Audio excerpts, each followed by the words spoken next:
Aloha, everyone. Michelle Melendez with blossominnerwellness.com and standtogetherhawaii.com. This video is going to share how the human remains of the Lahaina fire victims were treated, and it's absolutely horrendous, and how the Maui Police Department is not only not paying the bill of the morgue that has taken care of human remains for 12 years for the Maui Police Department, but the money that they owe them for coming in to help with the remains of the Lahaina fire victims, they're not paying him, and now they're also doing a criminal investigation on him for no reason, and they haven't even contacted him. So that's what we're going to be talking about. But let's start with the Hawaii News Now and them showing a recording from the acting captain who was in charge of helping to deal with the cleanup after the Maui fire. And this is what he said of how they dealt with the remains of the Lahaina fire victims. Stay. When I took over, there were a total of 3. By the end of my first day, it was over 50. So that's what he says about the remains they're finding. When he took over, there were 3 basically bodies that they found, and by the end of his first day, it was over 50. And we're supposed to believe that only 102 people died in the Lahaina fire, when the acting captain himself is saying that after the very first day, there was over 50 dead bodies. So after that, the remaining recovery only got 52 bodies. That's impossible. So that right there, there's no way only 102 bodies were found in Lahaina. Recovery of 50 human remains. Correct. Okay. We are identifying them or recovering them. So it kind of just evolved into officers picking up human remains and then transporting them to Lahaina Civic Center, because Gray Tech, who's the person that's responsible for picking up the bodies, it wouldn't be effective to have them keep coming. One called one. So we had to have a mass staging area. So he's saying that the morgue, which was Gray Tech LLC, who has dealt with human remains for 12 years for the Maui Police Department, it wouldn't be effective to just keep calling them every time they found a body. Well, how about just having them there? How about being efficient? He said, oh, it wouldn't be effective. Well, how about be efficient and have them go with you through that? But we have to remember, you guys, you have to remember that they locked down Lahaina.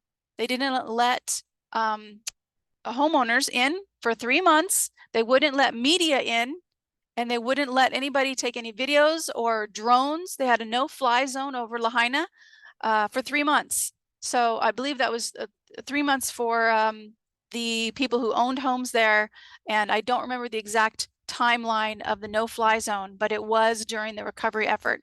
So he's saying, oh, it wouldn't be effective, he said effective, to have the morgue come in for everybody. We'll have them with you, working through it, but they didn't do that. So this is what they did instead. Experience or training or certifications for large incidents like this that you brought with you? As far as like mass casualty events or training, no, sir. Because fire had touched nearly everything, Obara says in many cases people were unrecognizable. So I want to just say that the acting captain for the Lahaina fire picking up the remains, he just stated he had no mass casualty experience. And the owner of the morgue, she's saying that that's why you need to have experts come in to see which bodies are an actual body and which is not. And this is what they said of who picked up the bodies. Camouflaged in the ash and debris. That's why you would need qualified personnel who has experience to know what partially cremated remains look like to process these scenes and recoveries in a dignified and efficient manner. In addition to police officers, multiple sources tell HNN investigates officer recruits still in training were assigned to do the work. Tasks that would typically be reserved for experienced recovery teams like Gray Tech and anthropologists. So they had trainees, people who had zero experience, not only in mass casualty, but trainees who had no experiential history in dealing with fires and recovery efforts, zero experience. So this is the people that were hired, brought in to handle the remains, which is, in my opinion, so disrespectful, extremely disrespectful. And I'm looking at my my notes here because I want to get to the next part, which is 529.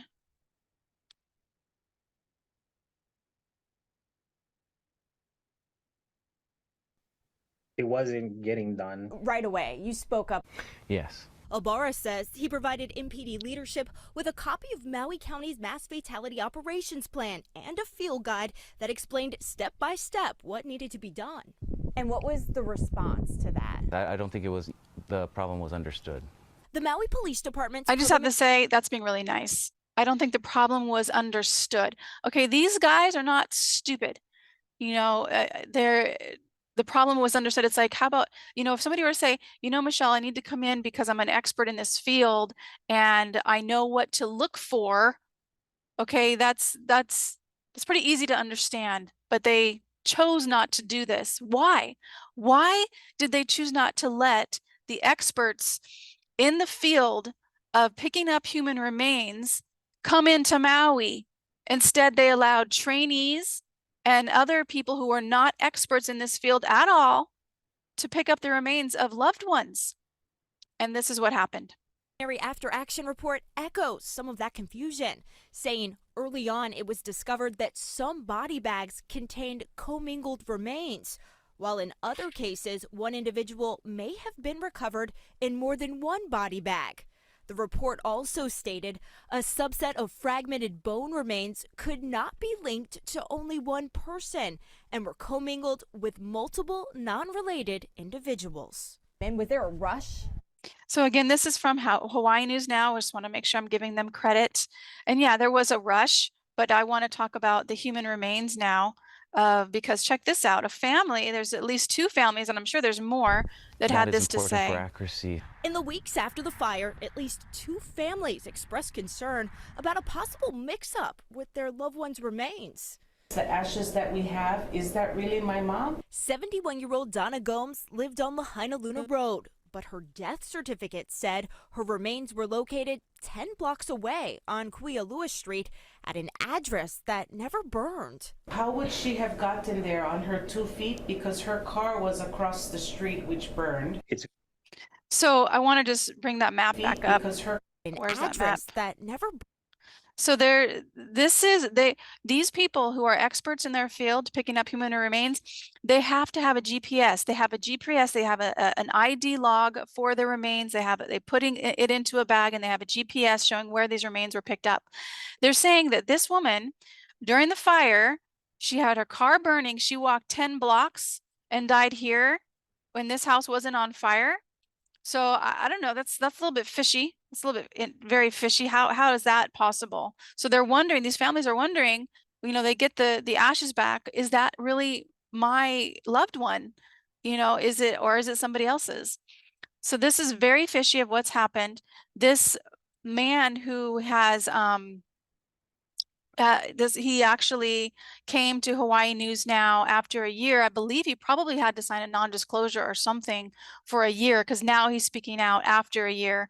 And now, all of a sudden, after he speaks out, Maui MPD won't discuss allegations of its own forensic morgue contractor because that they owe this morgue contractor over $270,000, which he fit the bill for. He fit the bill, and now he's wanting to get paid, and the Maui PD Police Department won't pay him because now they're saying that they are doing a criminal investigation on him. So all of a sudden, they're doing a criminal investigation on the owner of this morgue that has worked for them for 12 years, but now he wants to get paid, and now all of a sudden, they're doing a criminal investigation on him. Isn't that interesting? These services to avoid interruptions and delay of operations. Ibarra says it wasn't until he filed a complaint with the state ombudsman's office that the department finally cut him a check.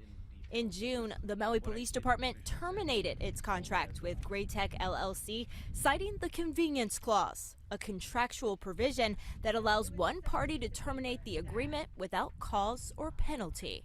Ibarra says he's currently filing another complaint with the state ombudsman's office in an effort to get paid the more than $270,000 he says he's still owed, adding his books are open and he's got nothing to hide. Yeah. That's the latest, you guys. So I just wanted to share that. It's absolutely horrific to think that bodies were commingled with other bodies, and possibly that people don't have the correct family member if they were able to get ashes and remains. I know in the book that I wrote, Great Maui Land Grab, What Caused the Maui Fire and Is Your Home Next, I do have images of bodies that were burned from the inside out and charred and are recognizable. I believe that the bodies that were not recognizable were probably in some type of either a car, like metal. I have seen videos where there have been human remains in cars that were mostly ash, and like you could see this one guy's spine, but most of his body was turned to ash, and I think it was because it was near metal, and that fire had burned so hot. So the one body that is in my book, and I'll just grab the picture. I think it's not a very good picture in this one, but he is the one with the corn rolls in the hair. The feet are almost ash. The feet are ash. So I think that was where it was the hottest, was the feet, because I absolutely do not believe that this was a natural fire by any stretch of the imagination. And but I did want to share what's now happening. The truth is coming out. The light is being revealed. You know, the Maui police chief, who was also the chief for the Mandalay Bay mass shooting, and so many questions asked, you know, left with that investigation, and now more and more questions coming up for Lahaina, including the fact that unexperienced people were picking up the remains of loved ones and not having the right GPS, putting them in bags together, commingling bodies that they actually state that they did, that's what they state that happened. So the other last thing I want to share is the Maui police report with so many redacted names. The investigators' names are all blocked off and not shown. So, you know, all of this is just horrendous to think about. Let's just do a quick prayer for all these people. Great Spirit, infinite intelligence of all things, we know that you know what the truth is, and we're just so grateful that there's light still on Lahaina, still on Maui.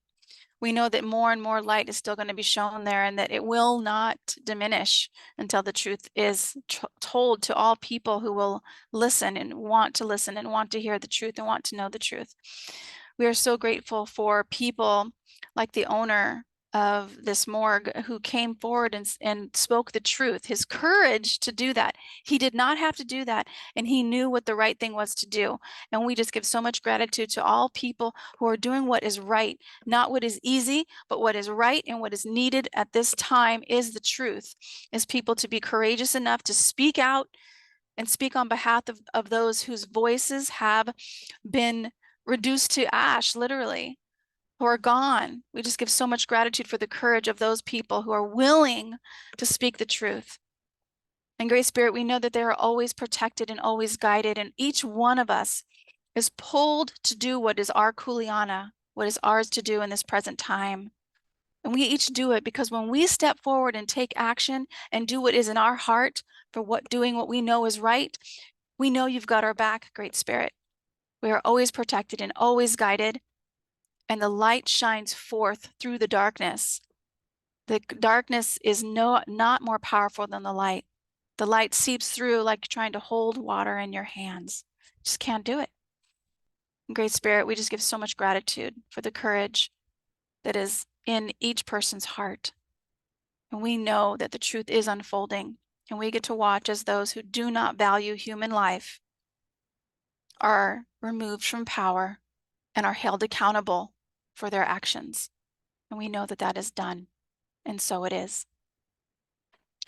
Sending you and your ohana so much aloha from the Big Island.